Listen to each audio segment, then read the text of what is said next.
Good evening and welcome to tonight's driver's ed class. We're going to wait for people to sign in. So this is the beginning of the end. Let's finish strong in the next couple classes.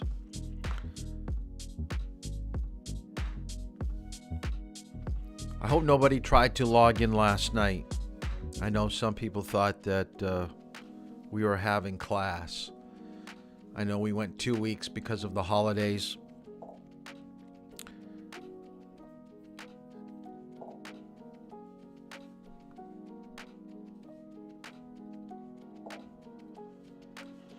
Zane, good to see you. I haven't heard from you.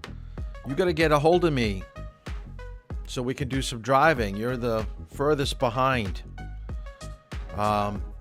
The other thing, I do have some openings for tomorrow at 11 and 4, and Thursday is pretty wide open. I do have a few people driving on Thursday, but I can drive whatever people have free. Friday, so let's the other thing too that we got to talk about,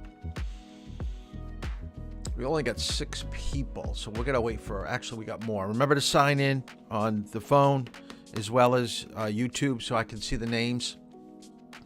Now we're getting to I can't see why we have, there we go.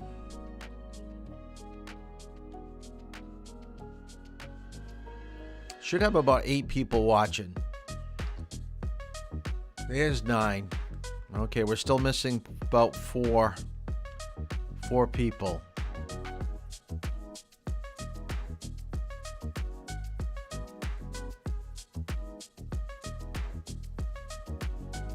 Remember the articles were due about BAC levels. Some of you had sent in some articles that were very interesting. An extremely high BAC level for someone that was in Rhode Island. I forgot who sent in that article. And also I have some of you that still have some outstanding homework that I haven't received, like changing the laws. And tonight I will have posted the questions from the last 3 classes that we had gone over. So we'll give you some idea of what the final will probably be like. Some of the questions will probably show up. So tonight we've got to blend in really 2 classes because I'm trying to catch up just a little bit. There we go. We're only missing 1 more person, but good enough that we can actually start. So remember, sign in by texting me and make sure that you are on YouTube. All right, let's get right into what we're talking about. The first part of tonight's class is going to deal with the subject of alcohol, drugs, and penalties. We basically made it through last week on why people drink, why they don't drink, what's going to happen when someone consumes too much alcohol to their body. So we know that alcohol affects the brain in 20 to 40 minutes, so make sure you have that down in your notes. That's important to know for the final. The other thing I want you to write down is the longest lasting effect of alcohol on your body will be the damage that it does to your liver. Okay, the liver is what organ that oxidizes and takes care of the alcohol in our system. So as we continually introduce alcohol into our body, over time, the liver is going to take a beating. If we need to test someone, now these BAC levels, we know it's blood alcohol content is what BAC stands for. But the one thing I want you to realize, we're going to see this, I don't think I've got the video clip for this, but you can't fake the way that your eyes look. What I mean is the pupil of your eye. Okay, write this down. The pupil of your eye is the dead giveaway of people that have consumed alcohol and under the influence of drugs. You ever wonder why a police officer is just kind of staring you down? It's like, man, he's kind of, got laser eyes coming right at me. What is he doing? Well, he's trying to get a reading of what your eyes are telling him.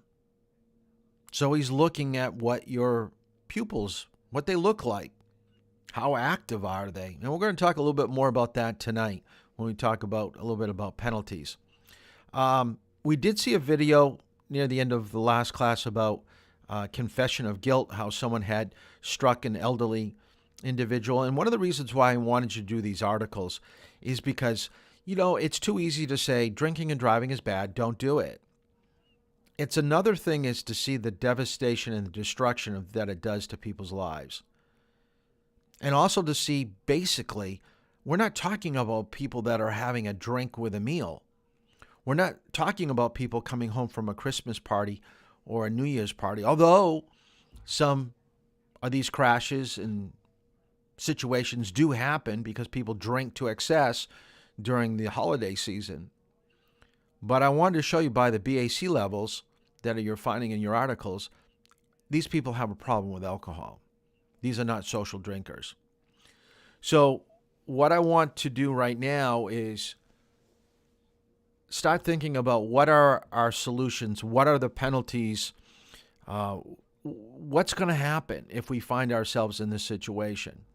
First of all, I don't want anyone to ever find themselves in a situation where they've consumed too much alcohol or they hadn't been drinking, but the friend that took them out for the evening, whether it be to a party or to a ball game, to a campsite, and you're in a car, don't get in a car with someone that's had too much to drink. There are so many options available to you. One of them is what we have right here. Okay? You've got to think about, what are my choices? We've already talked about Uber. We talked about Lyft. There are more cab drivers now in the Seacoast than any other time that I can remember. You can stay, maybe, at someone's house if things get out of hand. You could call someone to come get you. But you should never get behind the wheel of a car. So let's talk a little bit about drugs. Let's talk about what happens behind the wheel. Now, it's very easy for officers because of field sobriety tests, because of the breathalyzer. We can basically trace the amount of alcohol in a person's system. And you kind of smell like alcohol. Drugs is a little bit harder. You may give off the odor of marijuana, or maybe if you're smoking meth. But if you're taking a pill, there is no odor on your breath. So how does someone really know that someone's under the influence of a drug? Let's take a look at this little video. Now, this was taken, it's a commercial or a kind of an overview over in England, I believe.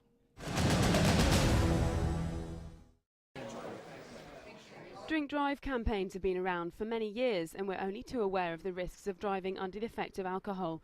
But now the government's launching an ad highlighting the dangers of driving whilst on recreational drugs. It airs tonight on ITV1 before Coronation Street. The ad shows a young man with enlarged pupils. He's got a carload of friends and the message is that drugs will affect your eyes and police who pull drivers over will be able to tell very easily whether they've taken something. Drugs have an involuntary effect on the eyes that you can't control. The police can spot this, and the penalties are exactly the same as those for drink driving. That means a 12-month ban, a criminal record and a fine of up to £5,000. Road safety charities welcome the move, but they say what ministers should be doing is focusing on developing a breathalyzer drug test similar to the one for alcohol. So involuntary movement of your eyes. You can't control what your eyes are doing. They just do it. So it's kind of interesting that someone came up with this commercial about, or anti-drug and driving commercial. And it shows you the pupil of the eye. Now look inside the eye. It's going to show you what type of drug that they're actually doing. I'll see if I can do a voiceover during this. I don't know if I'll be able to. Let me see if I can get the video going. Okay, there's a normal eye. Okay, now he's smoking a joint. Look how red his eye is. So that's why they're looking at you. Now the person's doing a line of coke. What is his eye? Whoa. Okay, it's a little bit tighter on the pupil, a little smaller. Popping some pills. Let's take a look at the pupil of the eye. Huge, huge. And these people think that they still can get behind the wheel of a car. Not too smart. So let's kind of go through each type of drug. Marijuana, we're going to get to this too. I got another video clip that I want to show you about the effects of marijuana. I think because we're seeing legalization in a lot of states now, and I think in your lifetime it will be legal in every single state. But you got to remember that you still need to understand that marijuana, even though it becomes legal, it's like alcohol. You can drink alcohol, but there comes a point when you still shouldn't get behind the wheel of a car. Okay, doing edibles for marijuana, which has THC in it, smoking a joint isn't probably going to make you that obvious behind the wheel of a car that you're under the influence.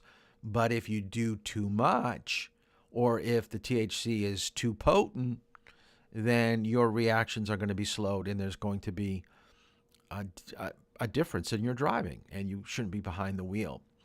The only thing I want you to write down with some of these drugs is what's going to happen. So what I want you to write down is the driver errors, and it's basically consistent.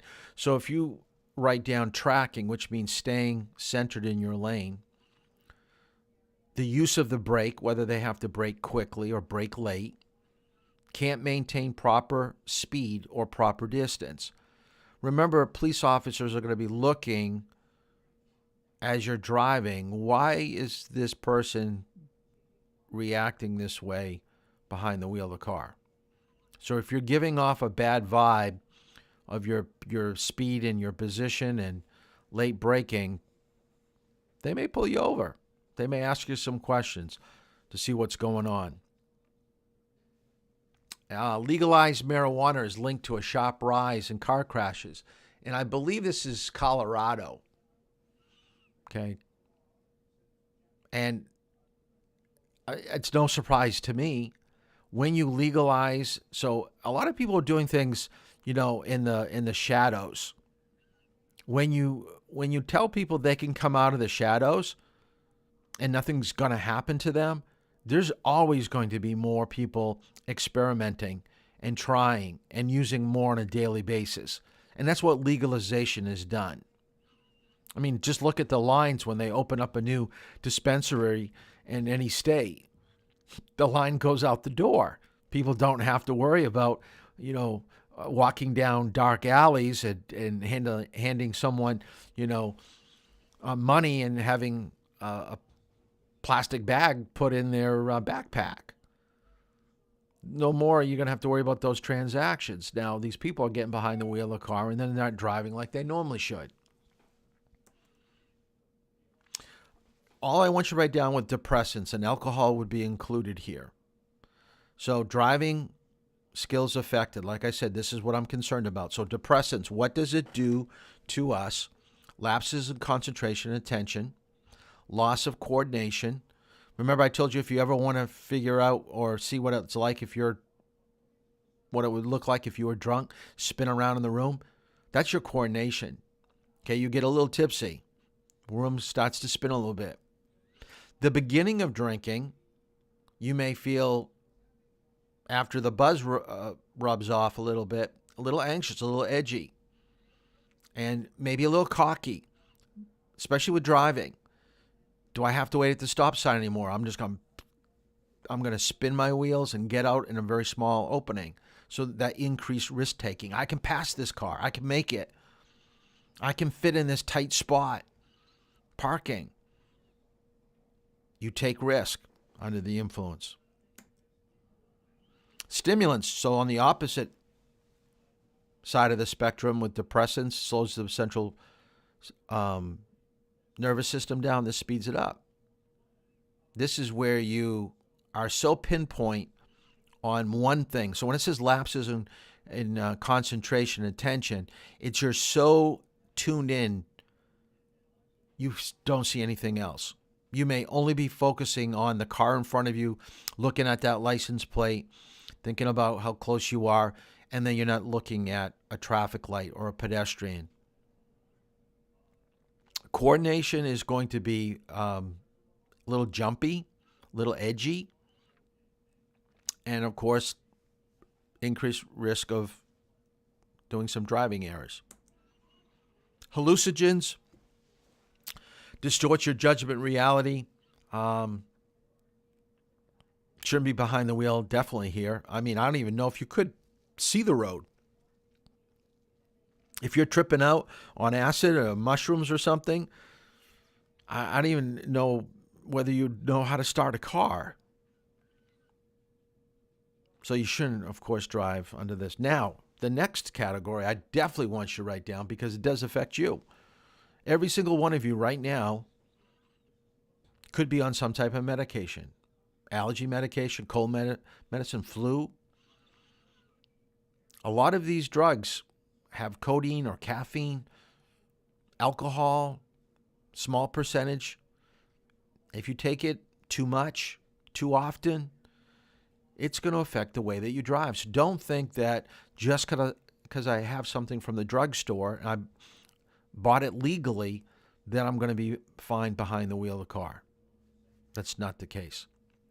So basically, what we want to take away from the alcohol drug class so far, and it's stating the obvious, that my body has to be at its best, at its optimum, in order to drive well. Anytime that I'm driving less than 100%, there's a chance that I'm going to have issues behind the wheel of the car out on the road. So find an alternative, have someone else drive. That's what we want. All right, so let's talk about, for whatever reason, you thought, I'm not that bad. I'm going to get behind the wheel of the car. So let's flip the switch and let's talk about penalties. Oh, wrong one. I don't even know. Do I have it up here? Oh, here it is. Laws. Okay. I'm going to get through this just a little bit. Okay, here we go. This is where I want to start. Everyone write down ALS.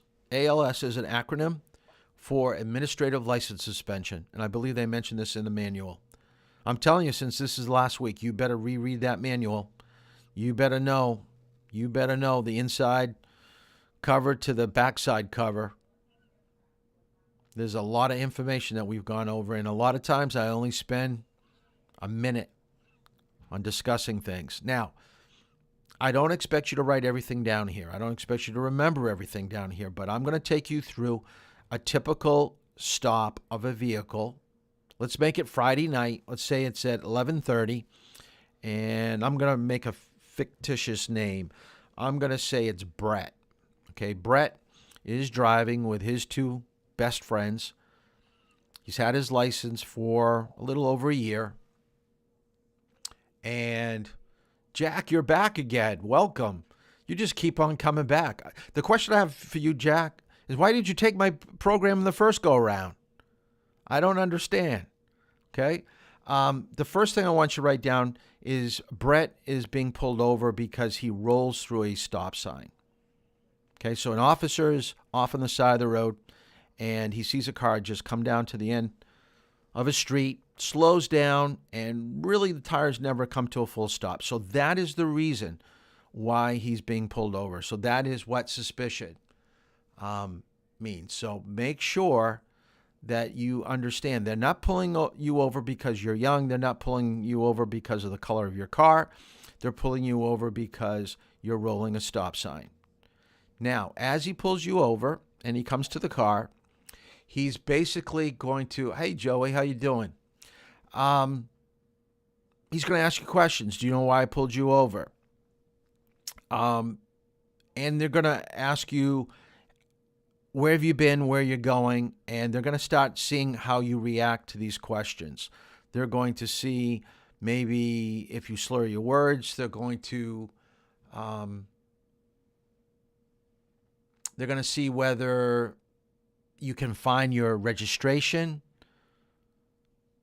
find your license, and then they're going to make a determination because they smell a little bit of an odor of alcohol and you're not really, speaking clearly.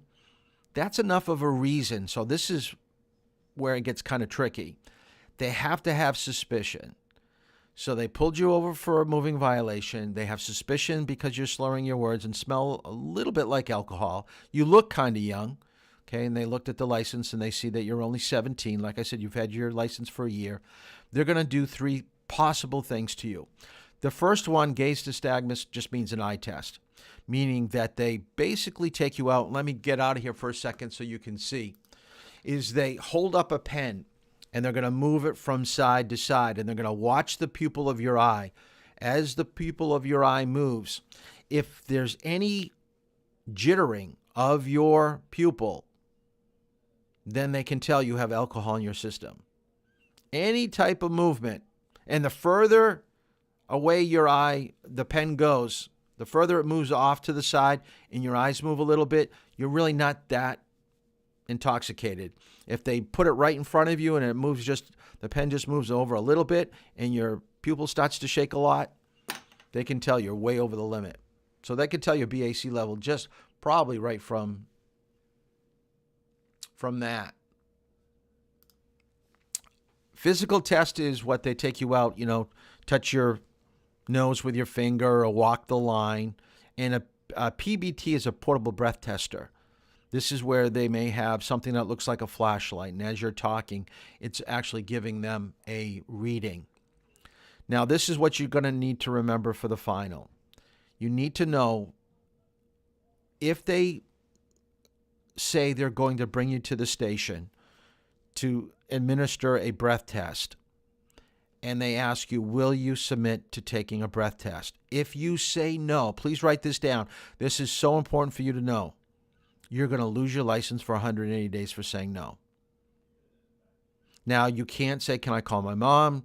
Can I call my lawyer? You can't talk to anybody. This is a decision that you have to make on your own. So you say no, you lose your license for 180 days. You don't need to know the prior refusal. That just means people that have been stopped before within a 10-year period. Their next refusal is a 2-year period. They lose it. It's not for 180 days. Let's say you learn something in driver's ed and you go, if they make me take the test, if I refuse the test, I lose it for 180 days. Guess what? I'm going to take the test. Now, if you know you haven't had that much alcohol and you're below a 0.02 if you're under 21, or if you're below a 0.08 if you're an adult, you probably won't be charged for a DWI because you're taking the test and your BAC levels are that low. But if you take the test, and let's say that you blow a 0.12, so you're over the legal limit, you're still going to lose your license for 180 days. So a lot of people say, why should I take it then?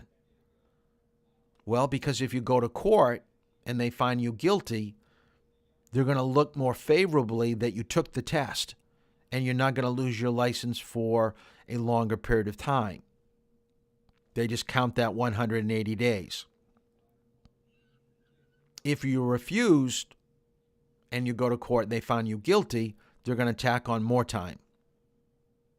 Usually an extra 90 days. So what I want you to remember, 270 days is usually, for an adult, your loss of license. It could be up to a year for a minor, but for an adult over 21, for a refusal, going to court, found guilty, you're going to probably lose it for 270 days. If you just refuse it, it's 180 days. So there are 2 entities that are taking your license away. One is the DMV, that's the 180, and then the court can also take it away for a period of time. A lot of people think they're both connected. BAC stands for blood alcohol content, so make sure that you understand what that means and know the levels. 0.02 for under 21, 0.08 for those over. I also wanted to include what aggravated is. And aggravated means twice the legal limit. And consequences are going to be worse. Now, I'm not going to make you know all the consequences. So I'm going to kind of brush over a lot of these penalties. But I want you to have a basic understanding of what you're basically looking at. Could you get an aggravated DWI below a 0.16? Yes, but it has to be at least 0.08. And you have to have lewd the police, driving 20 miles over the speed limit, or there was some type of injury or death to an individual. So you're really in a lot of trouble with an aggravated. It's always going to be worse. Open container, I want you to know, be familiar with this for the final. No driver, whether it's your age, 16, 17, 18, or my age, someone in their 50s. You can't transport, carry, possess anything that's open in the passenger area of the vehicle. Has to be capped, has to be in the trunk or someplace that you just can't reach it. So you may see people, especially in Durham, because you're a college town, that they've got this brown bag and you can see a neck of a bottle, okay, hanging out of the top of that brown bag. I have a feeling it's not Sprite. If you're driving too fast or running a stop sign, they're going to pull you over and they're going to find out what's in that brown bag. So put it someplace they can't see it. So what could someone do under the age of 21? Could they have any alcohol in the vehicle? The question is yes, they can. But there's only 3 people that you can actually drive a vehicle with: parent, legal guardian, legal age spouse. So you can't be in the driver's seat at the age of 17 with alcohol in the car and you're right next to your uncle or your grandfather, your next door neighbor who's in the 50s. You can't.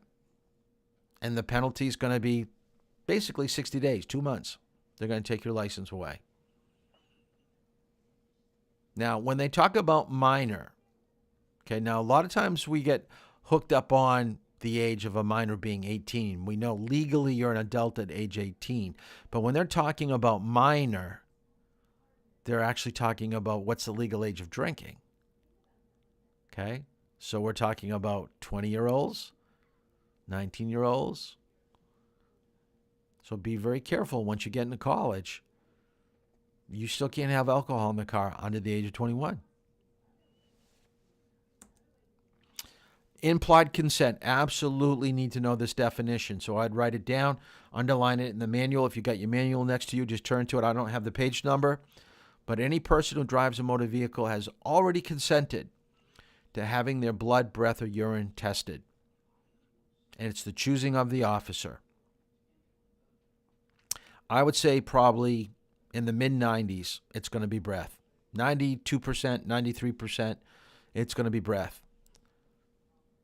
If there's a crash, they're taking you to the hospital, they're drawing blood. The 1 or 2% might be a urine test because the machine is broken at the Durham police station, so they have to administer a different type of test. They won't draw blood, but they may try to do the urine. And we've already talked about losing your license for 180 days. Now, the funny thing is with implied consent is that you're going to sign for your license within the next month or two. Most of you are turning 16 soon. You're going to go for your driver's license. It's a big day. You're really excited. You've got your application. You've got your paperwork from driver's ed. And your parents sign it. You sign it. And guess what? You forget what you've signed. You forgot what you've already agreed to. So when you go for your license the next month or two, you're telling the state, you pull me over, I'll take a test. So when you take that back, you rescind that signature, that's when you lose your license for 180 days. How many people do you think in their 20s and 30s remember discussing this in driver's ed or even remember signing anything when they first got their license? Very few. Very few. I'm not going to really go over the offenses except for I want to mention the IDIP program. That is what I used to do for the state. For about 5 years, I was the administrator for that program. It's the educational component of getting your license back. So you do have to pay a fine. You've lost your license for 270 days, up to 2 years, depending on what your BAC level is. And you've got to complete a program. So let me put this in terms of something that you can understand. I would say about half of you have done everything that I've asked you to do.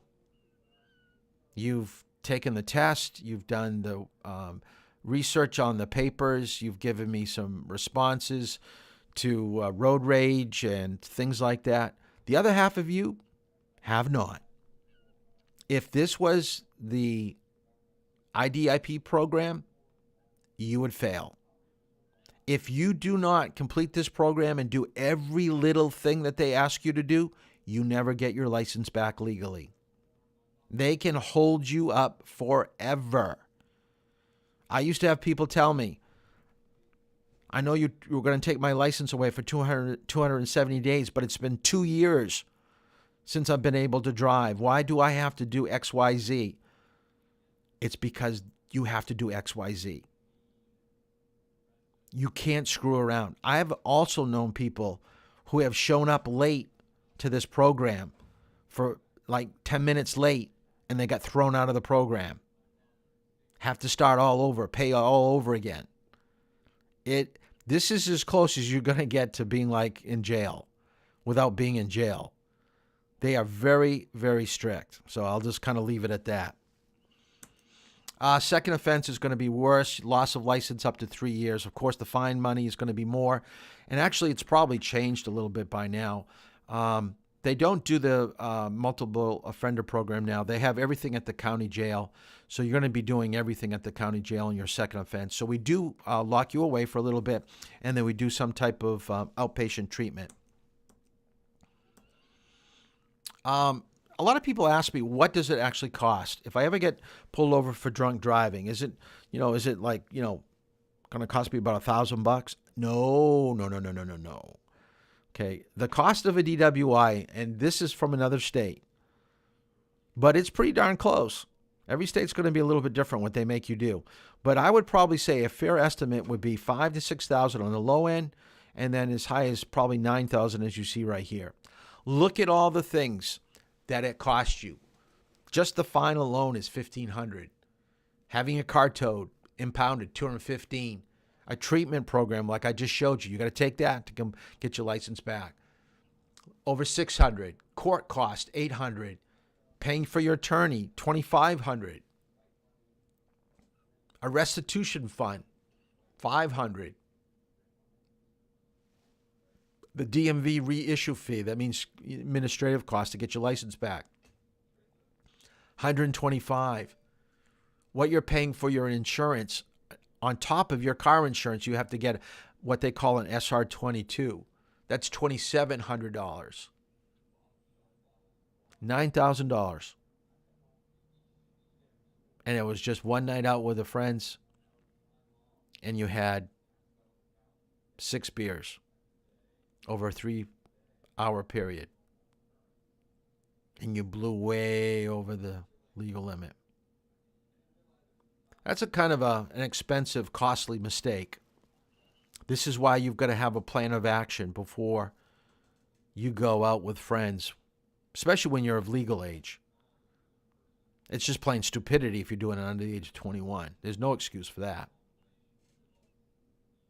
But over 21, yeah, it's legal to buy alcohol.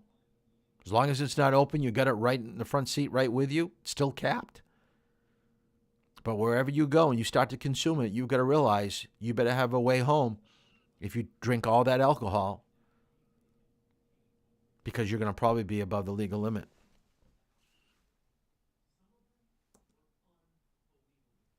I do want you to write down your notes. An interlock device. All I want you to write down is that in order for some people to keep their jobs, we don't want people's lives to just kind of, spiral down into, oblivion. So the state does have a heart, And they do realize people make some mistakes, honest mistakes.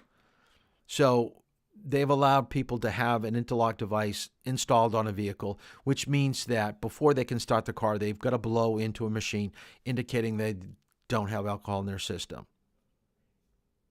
Once the reading comes out that they don't, then the car will start up and they can drive. Now, they've got it because it's amazing with technology. They know when someone else is trying to breathe into this tube for you. They can tell. It's not something that once you get the car started, it just runs automatically. I mean, meaning you could drive for the next 4 hours. You've already got it started. Just keep it running. Then you could go out and drink. No, like every 15, 20 minutes, they'll ask you to pull over and blow into the tube again to make sure that you still haven't consumed alcohol. So don't think that you're going to get around it. And it's kind of costly, but it's a lot better than losing your job. So about $70 to $150 to install it.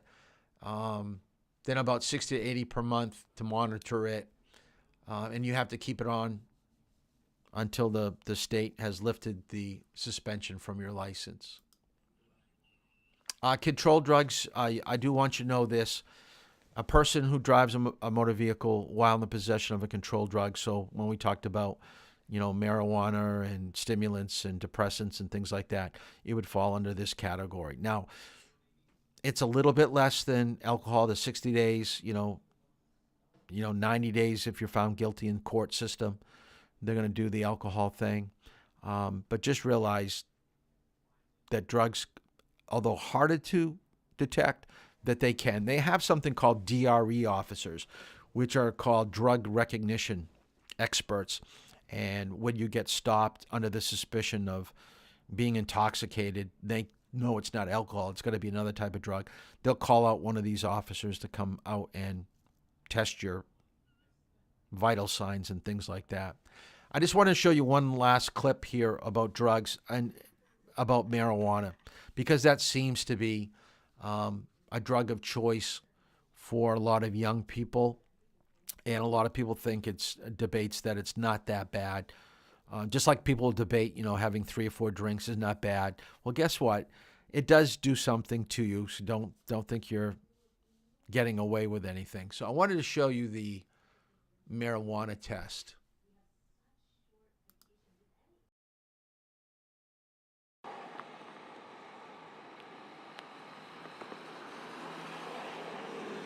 "22-year-old Katherine Johnson has had her medical marijuana license for 3 years. I got it for a bike accident where I broke my back in 3 places.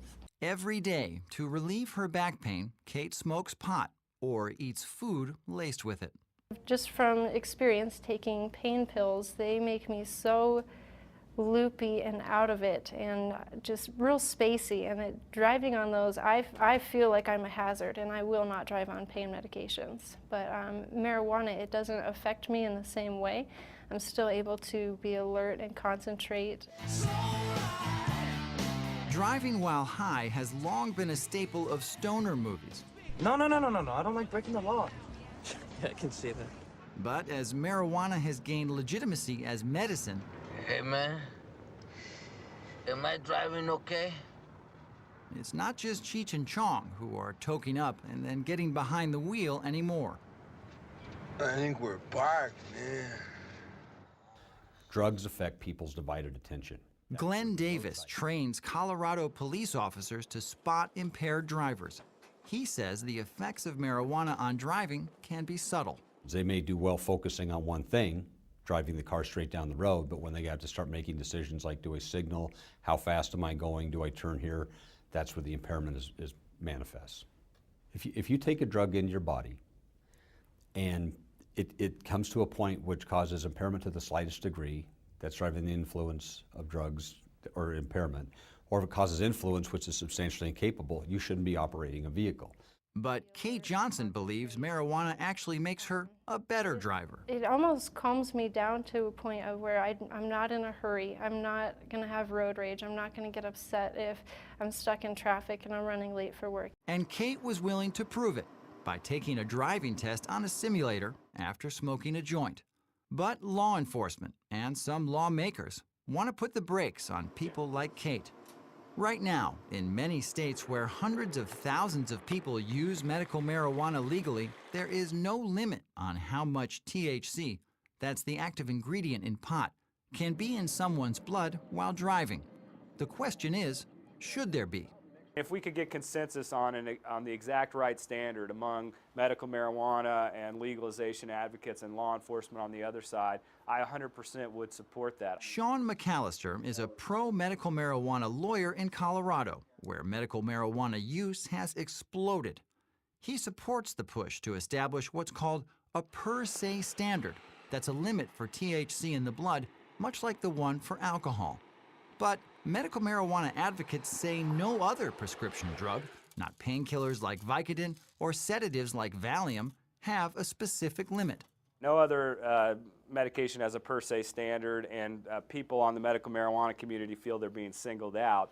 But I agree it's going in the right direction. I think law enforcement feels that they need to send a strong message that even though it's legal, we want to avoid public safety impacts. And I think, overall, that the idea that people shouldn't be driving impaired is the right idea. But McAllister, who served on a state task force studying the effects of marijuana on driving, says it's too early to establish a hard limit because there's just not enough data on how high is too high to drive. We don't have consensus on what the science is, so we should be able to set a standard that says, well, if you're over this, then there's a presumption you're probably impaired, but if you want to go to trial and tell a jury why maybe these other factors should be considered and you weren't really impaired, I think that's the right way to go in the meantime. Other factors, like the time between when the marijuana was consumed and driving, and the tolerance that can result from long-term use.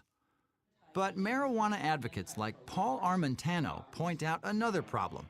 Unlike blood alcohol levels, which can be instantly determined with a breathalyzer, measuring THC requires a blood test. The test results are slow, and police just can't do them by the side of the road. Do you think there is out there somewhere, though, a reasonable standard? That's a difficult question to answer. Because right now, the only tool we have when we look at this science to try and determine an association between recent marijuana use and impairment are blood tests. And we are never going to have a roadside blood test. It's one thing to have a breathalyzer test for alcohol, because breathalyzer tests are seen by the courts and by the public at large to not be particularly intrusive. And it gives us a result at the scene. Instantly, right. Instantly. But the lack of data, or a quick and easy way to test for THC, hasn't stopped some states where medical marijuana is legal from taking a zero-tolerance approach. In 3 of the 15 states where medical marijuana is legal, driving with any THC in the blood is a crime. Only one state, Nevada, has actually set a legal level, but advocates say it is far too low. A bill to set a blood THC threshold in Colorado died recently, when lawmakers said they just didn't have enough evidence to pick the right number. That prompted the state's attorney general to accuse lawmakers of failing to act on a critical public safety issue, saying in a statement, "I have seen the damage people driving under the influence of drugs and alcohol can inflict." Anytime you're impaired and anytime you're behind a vehicle and you're driving, you're a danger. Mark Ashby is a police officer and trained drug recognition expert. He says that the medical marijuana in use today is a lot more potent than the pot people used to smoke recreationally. I think that people think that this drug is the same thing that was smoked back in the 60s, and it's not. The THC levels are so incredibly high. There's reports of people having hallucinations on it. It's an entirely new chemical. It's an entirely new problem for us. We wanted to see for ourselves what happens when people drive after smoking medical marijuana. So we took 3 volunteers, Kate, whom you met before, Adam Curtis, and Jeff Tennell, to a driving simulator where Ashby could evaluate their reaction times and whether their abilities were impaired. Our volunteers met us at the lab for a 2-stage test. First, driving before consuming marijuana to establish their baseline skills. All of them said the simulator was not quite the same as driving a real car. Takes, I think, a little getting used to. It does. That's what you're doing. Turns, these are Just weird. get comfortable with the way the steering. It's real easy to oversteer. After a little while, they got the hang of it. Yeah, I'm used to the gas and the brake. It's just the turns that are throwing me off still. So our volunteers have now finished their first round on the simulator. What they're going to do now is go out and ingest marijuana. They're going to come back and take another test, but this time they're going to have a DRE, a drug recognition expert here, watching them drive and seeing what the effects might be. And we'll see what happens. Adam was first up. Adjust the seat, steering wheel. So you're comfortable. Okay. This is just like this morning, right? But Adam seemed to be having a little trouble. Mark Ashby, our police expert, told us what he saw. On Adam, we could see that he never even reacted appropriately. Now we're going 80. Sorry, I thought this was my miles per hour. He had to be reminded where the gauges were. The tachometer's on your left. The Okay, speedometer's on sorry, your right. sorry. Yeah, I wasn't aware of that. I had it confused. Okay. We didn't change the gauges or anything.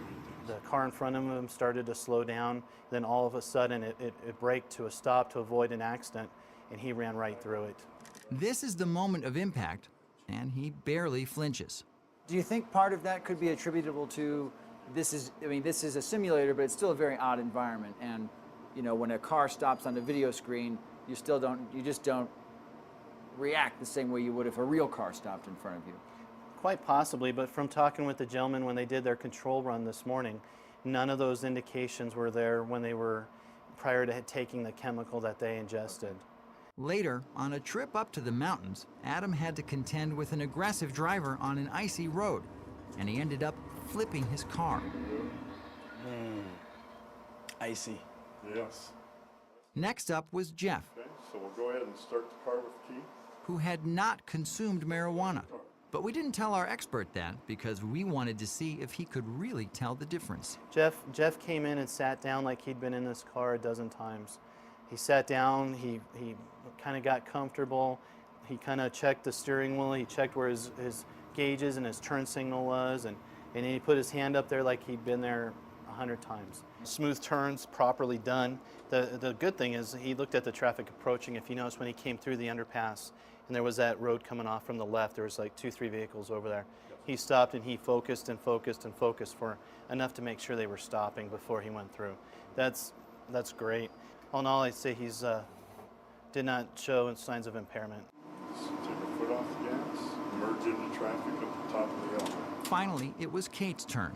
She seemed to be a little calmer, maybe a little bit more focused. She was able to see, she reacted properly to the stoppage in the road. She gave an adequate amount of distance.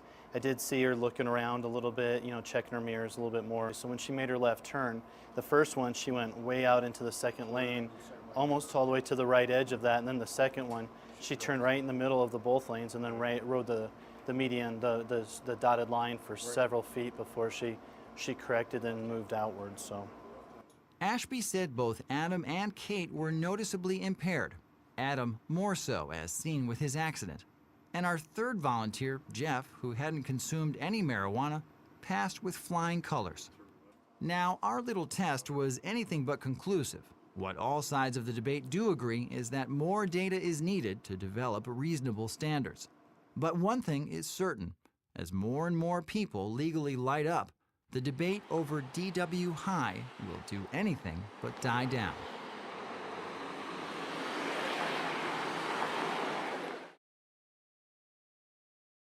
If you've got it, Okay, I thought that would give you a little bit of an insight of how people think that they're driving well, but yet they're missing some of the things that are happening out of their peripheral vision and the traffic scene.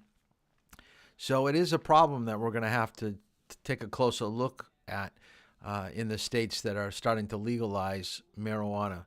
So make sure you have your seatbelt on if they start to legalize it here in New Hampshire. So let's talk about crashes. Let's talk about insurance now. Oh, by the way, at the end of tonight's class, I will have the test questions on the chapters. I think I mentioned that earlier, but it'll be a lot on alcohol, driving emergencies, and driving in bad weather. So it's going to be the last, sample type of test questions that I give you. Tomorrow night, we're going to do a review homework.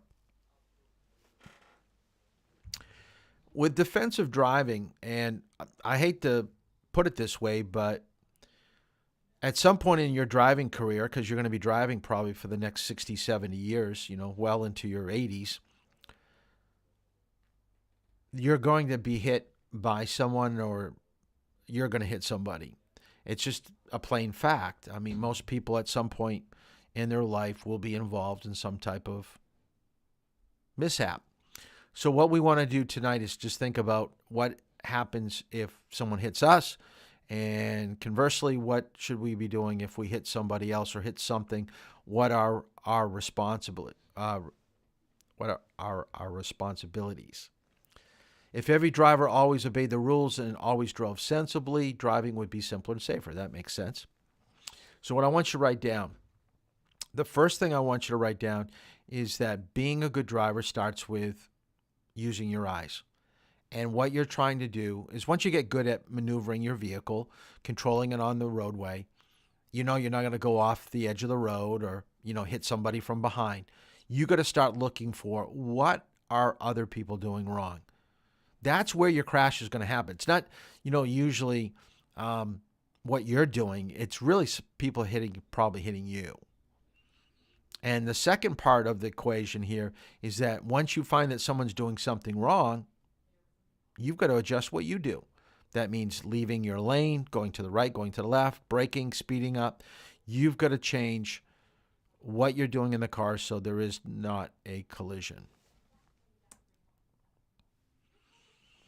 Some of the key points to being a defensive driver is keeping your eyes moving at all times.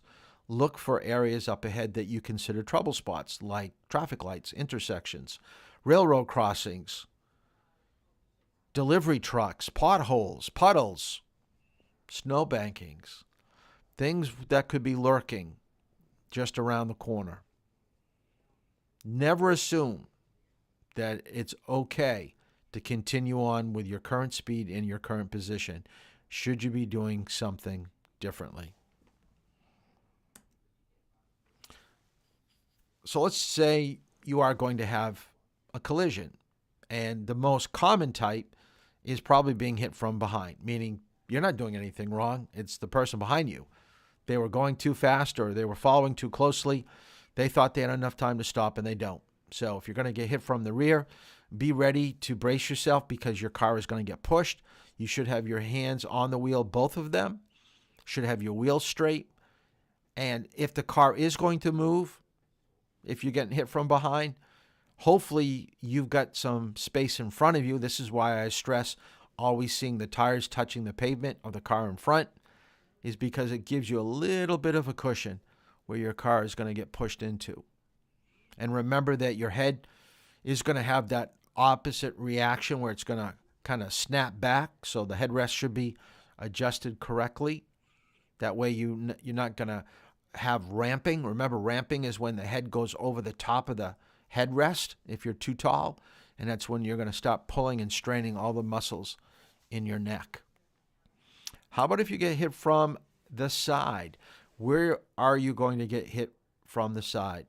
Probably downtown areas where people are backing out of angle parking spots. Maybe at intersections, stop signs or traffic lights. So always keep your eyes moving where cars are going to be coming out from, and make sure that if you do get hit, because it's from the side, you're not going to be going straight. You're going to be going off at an angle. And the worst place to get hit from the side is from the right, because it's pushing you into oncoming traffic. So be ready to steer if you get pushed into oncoming traffic. Being hit from the front, if you're wearing a shoulder strap or seatbelt, make sure that you're protecting your face. Now, I don't think you're going to be able to react that quickly because of the airbags. So just try to realize you're trying to bring the speed of your vehicle down as quickly as possible. Okay, if you are involved in a crash, let's go through the steps here. The first one is the most important, and that's why it's capitalized, is to stop. You do not want to be a person that is involved in a hit and run. You want to take responsibility for what you did. If someone hit you, you want to get information, so you don't want to be leaving without getting that vital information. Now, where we disagree, at least what's written on the page, is that it says if you can, move your vehicle off the road so you don't block traffic. Now, you don't want to get hit again, so that's understood. But I want you to realize that before you move your car, and let me click out of here for a second.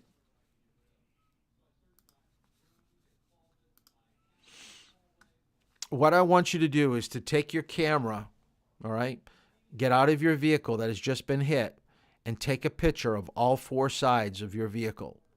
Very important that you get away from your vehicle, that you can see your car on the ground, and take it from the left, right, rear, in front of your car. And then if you have to move it, then move it. Because the minute you move your vehicle, it's going to be very hard to prove where you were located, and people will start changing stories about who's really at fault. They're going to say that you were in fault, but in reality, it may have been them. Now, this was taken from the old manual, so it should be a little bit different now. Write down in your notes, call 911. Now, when you call 911, everybody comes. Ambulance, police, fire, so you don't have to call each one. But you really do probably need all of them there. And while they're coming, give aid to any injured people. But remember to stay within the training that you have. If you've been trained in first aid, by all means, try to help people out. Because people are going to need it. People, within minutes, if they don't get, direct pressure to a wound, they could bleed out. They could bleed to death. People may need mouth-to-mouth. So, are you required? No. But if you do start CPR, I think if you've been trained, you've got to continue on until someone takes over for you.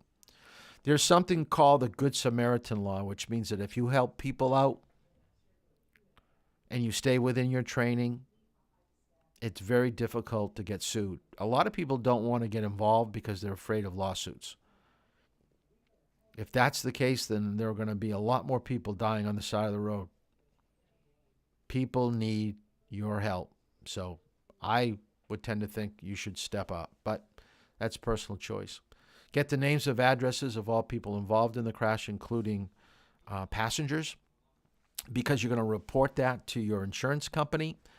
What you want to do is you want to get the name, address, license number, state of issue, all this information, make of a vehicle, model, year of a vehicle of the other person. The best way to do that is to ask for their license and take a picture of their license. I think I have that on a slide. Do I have it? No, geez. Let me go back. I don't.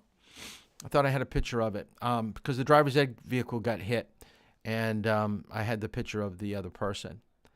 So take a picture of their license, take a picture of their registration that has all that information. Now, part of your homework for tonight is going to find out who do you have for insurance. So I want you to write this down. The 3 things that you're going to have to include in the paperwork that I give you. I'm going to give you a worksheet on the remote Facebook page that you're going to have to download. But I want you to find out from your parents tonight, so write this down. The name of your insurance company. If you have an agent, what's the name of the agent? Like John Smith. And then if I do have a crash, what is the phone number? Is there a 1-800 number that I have to call? Now, you may not have an agent, so you don't have to do that.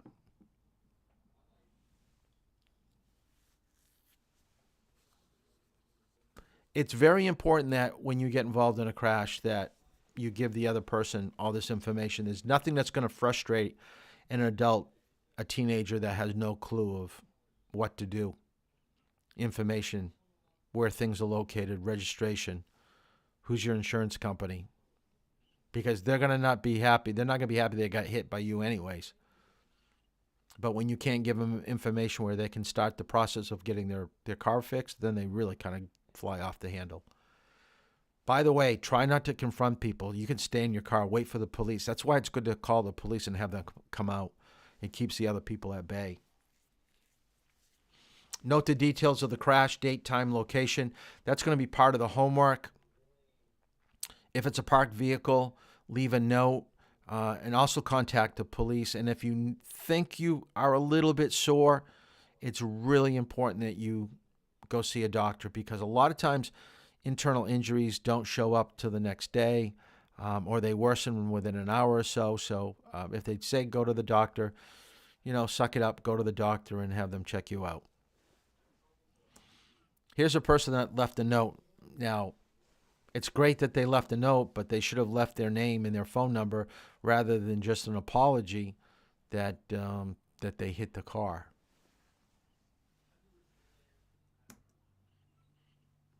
Now, this is important for the final. You will be tested on this. This is the only money amount that I will test you on. That if you have a crash, New Hampshire requires that you have to file a report to the DMV if the damage is over $1,000, and you must file it to the DMV within 10 days, or 15 days of your crash. So you've got to file it. The other person has to file it. I don't have it on my desktop here because I was going to send it out. I don't think I can find it. Let's see if I can get it real quick here. See if I can find it and throw it up.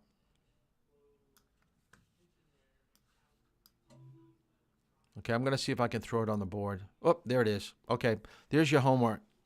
This is what I'm going to be sending you. So if you look at section E, it says your insurance company, who your agent is. Rather than address or policy number, that's the phone number, the 1-800. And then I want you to do the estimated property damage. So a lot of this, what you're going to be filling out is you're making this up. So if you take a look at the top, it says your vehicle, the other person's vehicle. I want you to just kind of make a fictitious crash and just kind of practice writing things out, knowing where a VIN number is. Remember, the VIN number is on your dashboard or off on the side of your driver's side door. So describing the damage to the vehicle, to your vehicle, to their vehicle. Notice in the bottom part, section F, it's just talking about location where you're being hit. So you're giving your description of what happened. Somebody else is giving their description, and this is being filed with the state. And if it ever goes to court, they're going to be able to take a look at both reports. And by the way, if the police come out to investigate, they can help fill this out, and they may even fill one out too. So, and that's the back side. Let's see if I can throw the. I'm going to try to do the. I'm trying to see if I can find the other side, because there's a front sheet to it too.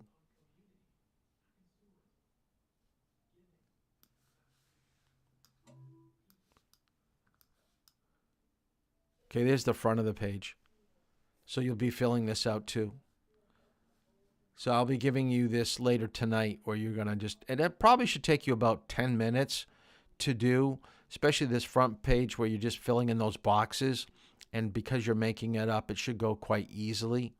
So just kind of print it out from a computer if you can. If you can't, just put it up on your screen and just write down what your answers were and just take a picture of it and send it to me a little bit later.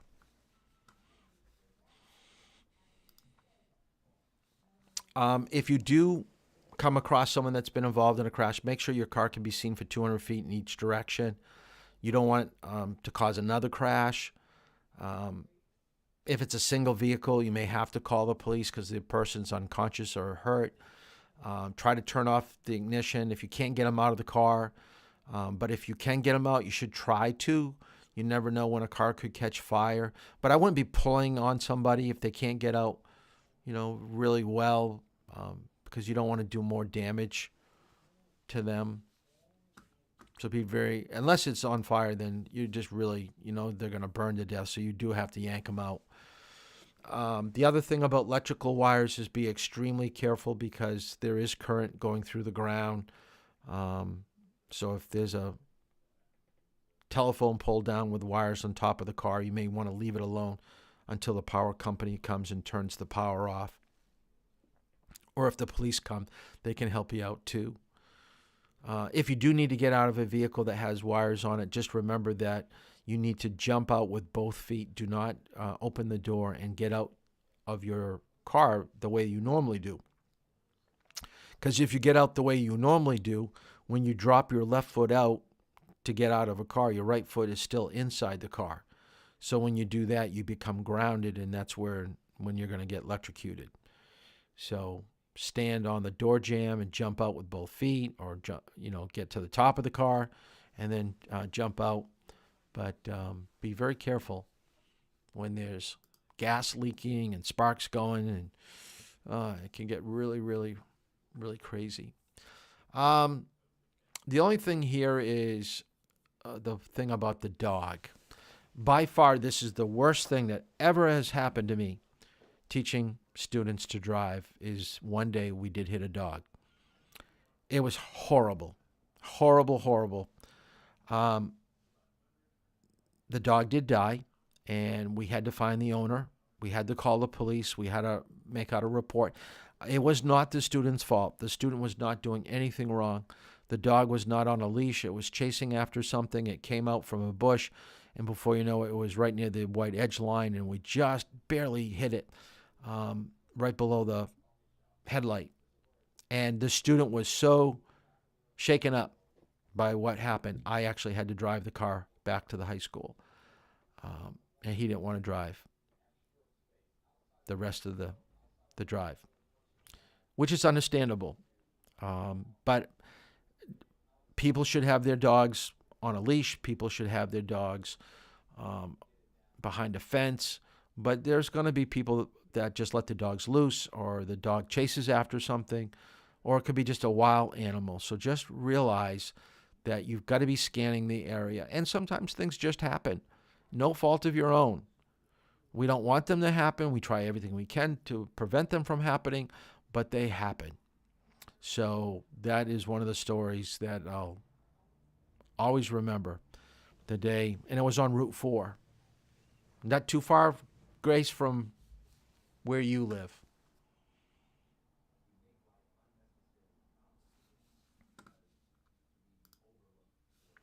Insurance. So let's talk a little bit about insurance. New Hampshire does not have any mandatory insurance, so you drive at your own risk. What that means is that when you become a legal adult, if you own the vehicle, you do not need to have insurance on it. So what I want you to write down in your notes is that if you've taken out a loan for a vehicle, the insurance, or the whoever you bought the car from, the car manufacturer, the dealer, requires you to have insurance to make sure that if you do have a crash, that they get their money for what's owed on the car. But once the car is paid off and you don't owe any more money on the car, you can do what you want with it. So if you want to drive it without insurance, but just remember that any type of crash that you have, you're going to be held liable for paying for all damages.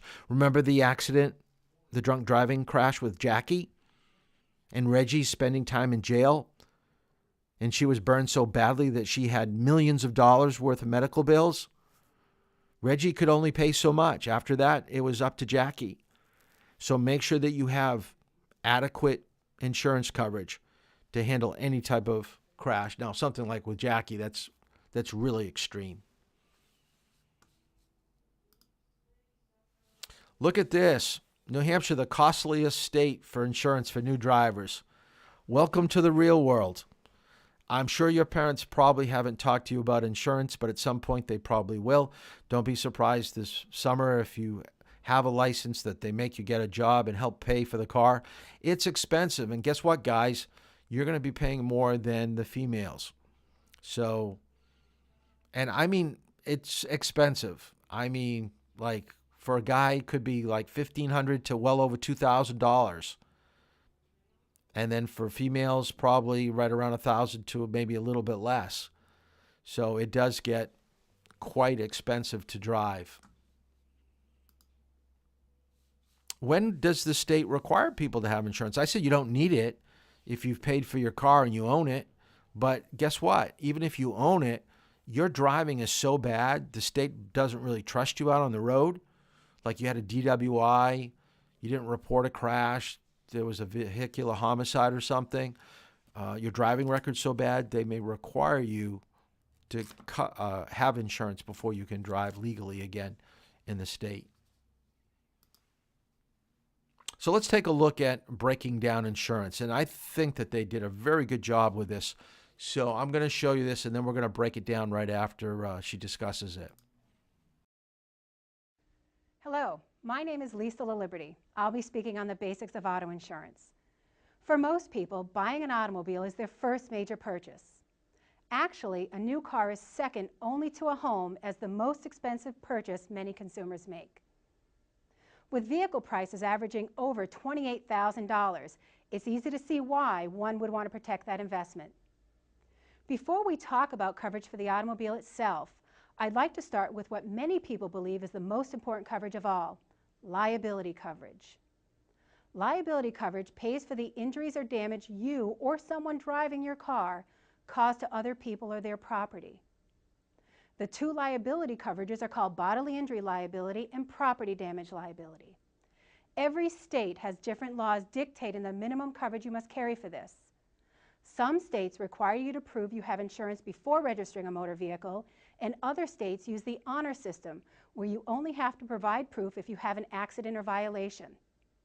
A typical state-required minimum coverage is 25, 50, 10, and I'll provide an example shortly to explain what that means. There are 4 states that do not require drivers to carry any liability coverage. Just because it's not required by law doesn't mean you don't need it. Let's say you have an accident. You're distracted momentarily and rear-end the BMW in front of you. There are 3 people in it, all of whom suffer some injury. If you're carrying liability coverage of 25, 50, 10, that means your insurance company will cover the cost of any one person's injuries, rehabilitation expenses, pain and suffering, and time lost from work up to $25,000. But they will not pay more than $50,000 for the accident, regardless of the number of people injured. This is the bodily injury portion. And your insurance company will pay up to $10,000 for the property damaged. So 3 people are injured. Let's say their injuries total $75,000. And the BMW has rear-end damage of $13,000.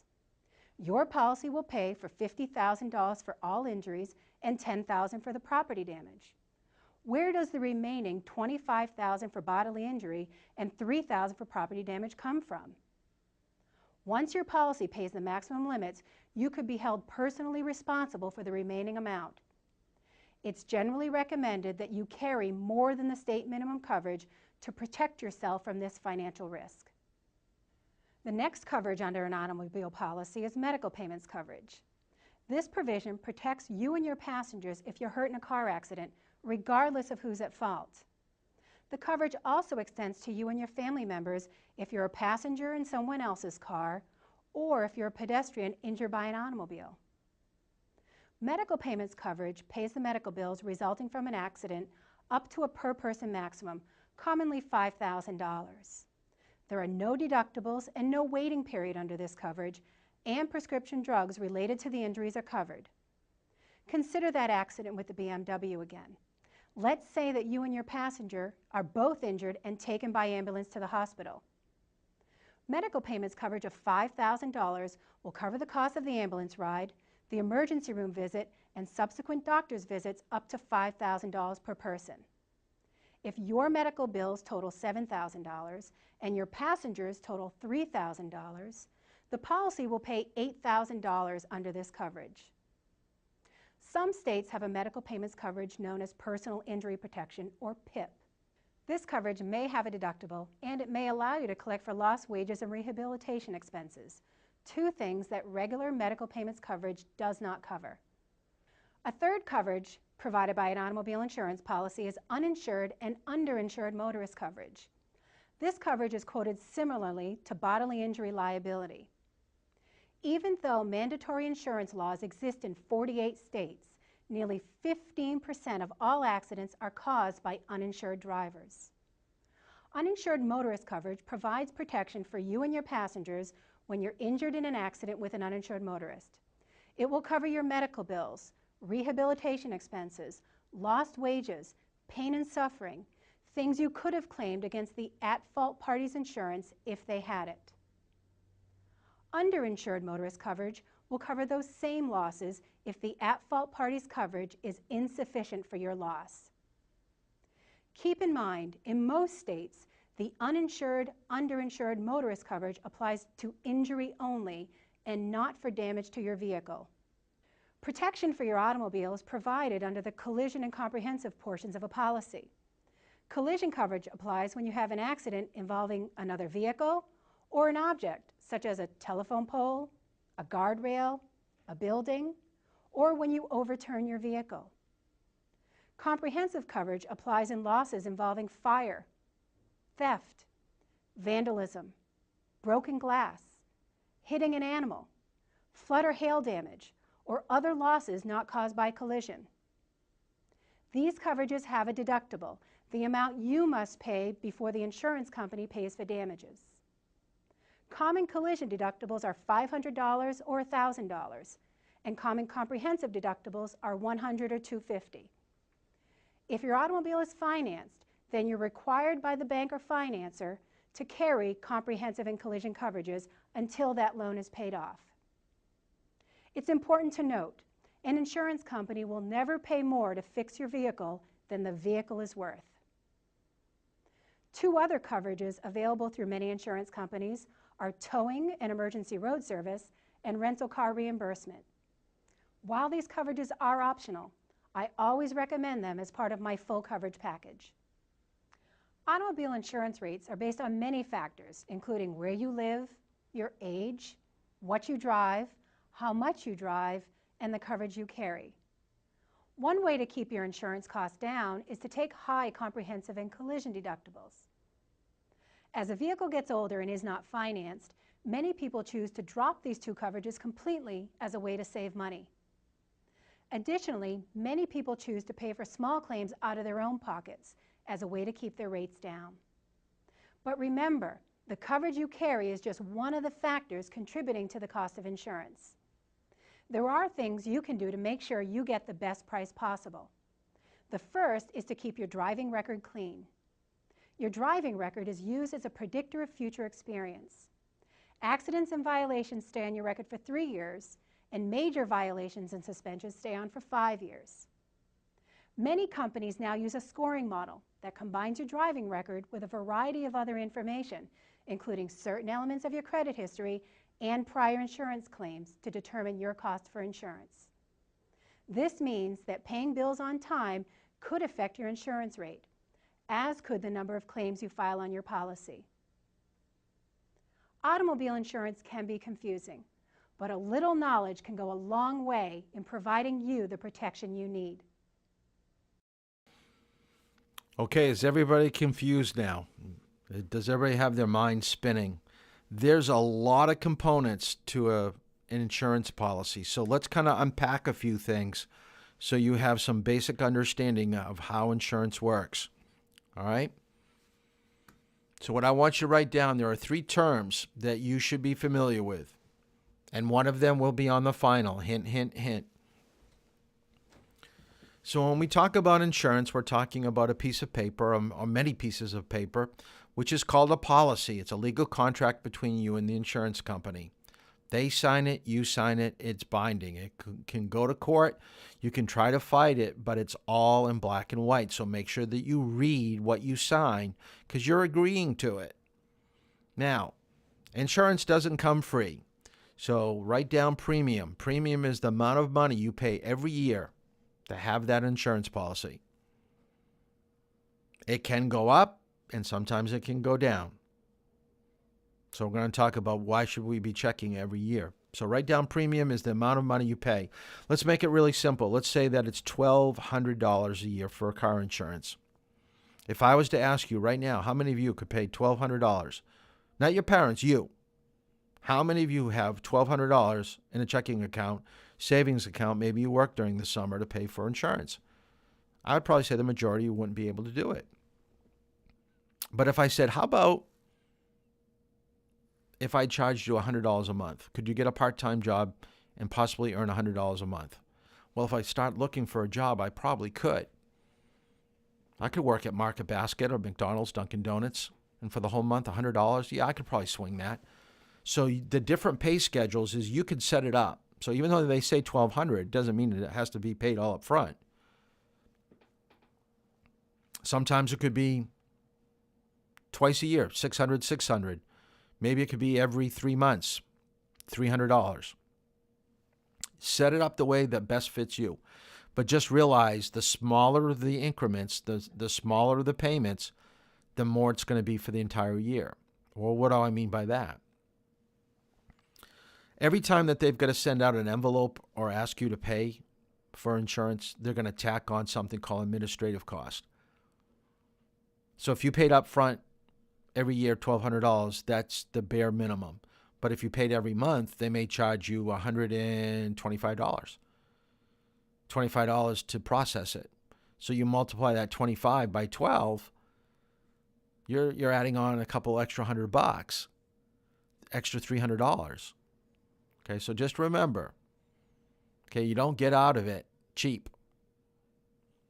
$250 actually. Deductible, I want you to write down is the amount of money you pay for each crash before the insurance company pays. And you're thinking, well, wait a minute, I just paid a premium.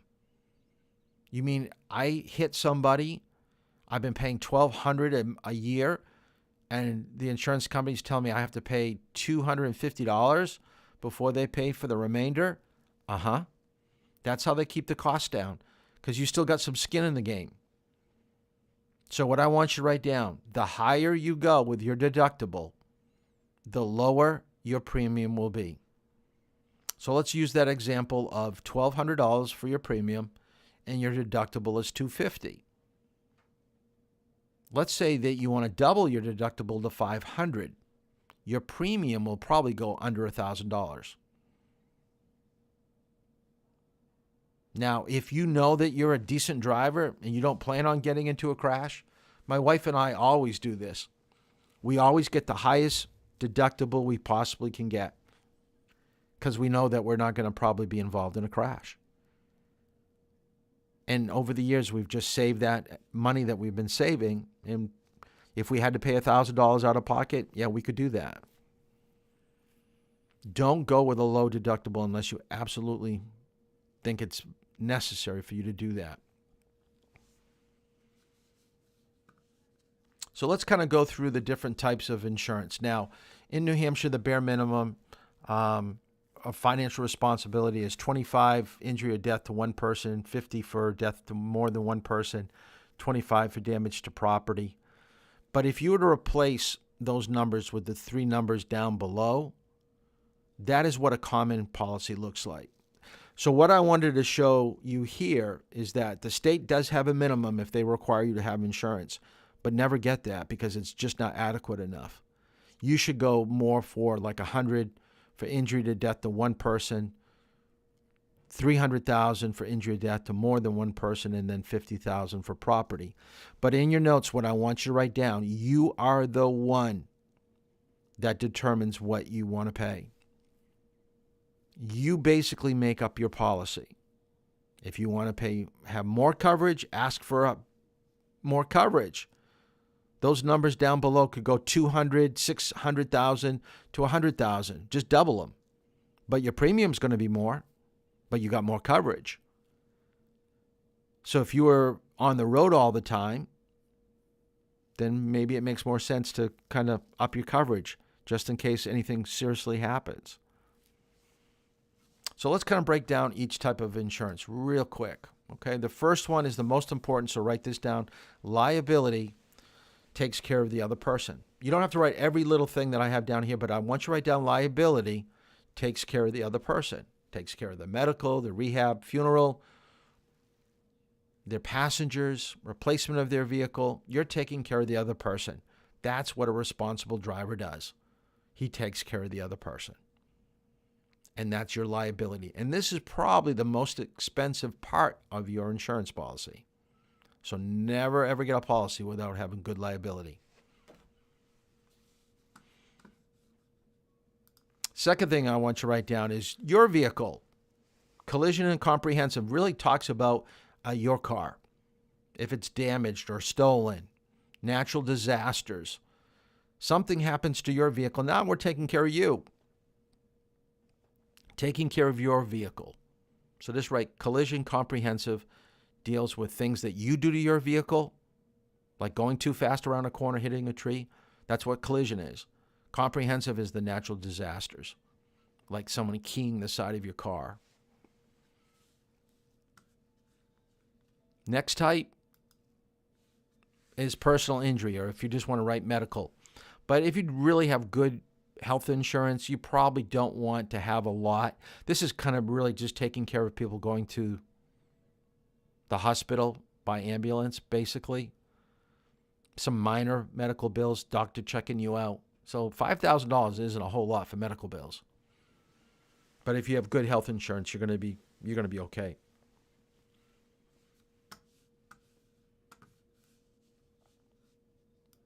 Next type I want you to write down is roadside assistance and rental. I never, ever get this on my policy.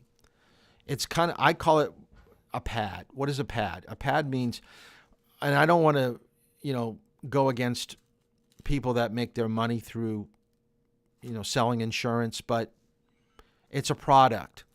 You're purchasing something. You only buy what you need. If you have AAA, you don't need roadside assistance on your insurance policy. You already have it. Rental reimbursement. That means if your car is laid up to be fixed for 2 weeks because it was, rear-ended, but you have another car at home, why not just drive that? You don't need another rental. You don't need another car. If you've got a car that's just sitting at home, so you're paying more. Okay, that could be an extra $50 to $100 that's tacked onto a policy that you really don't need to pay. This is really important. Uninsured. In some states like Massachusetts, you have to have this. Medical rehabilitation, funeral bills for you and your passengers in case the person that hit you doesn't have coverage or has bad coverage. So you can see that we have different what we call components to an insurance policy. And you are in control of adding to it or taking away from it. But make sure you understand what you're paying for. So this is where your parents are going to come into play. Talk to your parents about this. So let's kind of just break down some things that you can do. I'm going to get out of this is compare rates. I will guarantee if your parents have stayed with the same insurance company for the last 2 years, if you go to someone different, you're going to find it less expensive because they want your business. Almost always you can find someone that will give you the same type of coverage for a little bit less because they want your business. Think of how many, and let's use the analogy of phones, mobile phones. How many times do you see on TV where they say if you switch lines, they're going to give you credit, they're going to give you this. They want your business. Of course they're going to come in lower than what you've got. They want you to switch. Insurance companies are the same. When you have older vehicles, don't have collision and comprehensive. Your car's not worth that much. Why would you be paying, $600 in comprehensive and collision coverage when your car is only worth $1,200? Half of your vehicle would be gone. It's not worth doing.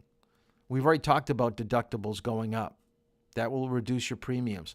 Taking driver's ed, taking a defensive driving class, taking a winter driving school will reduce your car insurance because it's making you a better driver. Now, here's a big one for you. Good grades. Guess what? Being on the honor roll, they will give you a discount. Now, this was many years ago. My nephew, all my kids were National Honor Society kids, so this wasn't my kids. But my brother had a son that used to get C's on his report card. If he would have been a AB student, he would have saved $350 a year on his car insurance. $350 a year for the next 3-4 years, through high school into college. Good grades pay. Pay your bills on time. Go on your parents' policy. Buy a car that's not popular with thieves. When you live in the city, it's going to cost you more than living out in the country. There are ways to bring down your insurance premiums. You just got to be smart about it. I'm going to show you one more thing. This is a car app for reporting your driving habits and car insurance. So let me show you. I believe it's Allstate. When small accidents happen, don't let it take up more time than it has to.